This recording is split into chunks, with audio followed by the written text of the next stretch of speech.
Ano naman, I've been practicing with the team for I think, more than a month na yata.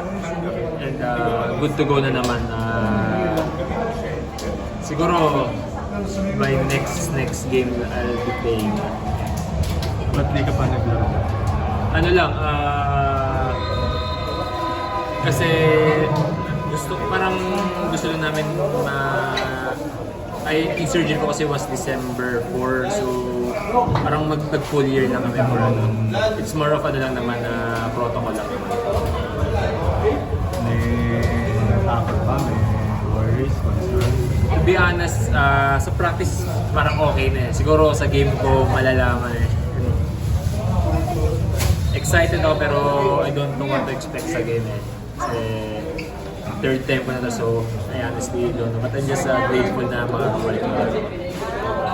Kailan ka nag-onboard sa nag-on-court na ako, non-contact siguro by August pa lang. Pero nag-full contact ako ng October 31.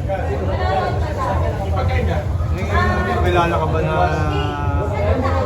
co-players mo na tatlong ACL na yung nilalala? Hindi ako sure kung si Alain ba tatlo. I'm not sure. Pero wala akong kilala na recent na... Mahirap? Super hirap. Pero may God's grace, ano naman, naging supportive naman sa akin yung team. Kahit coach yung nasabi sa akin na just take my time, mag-100% ako, tsaka ako bumalik.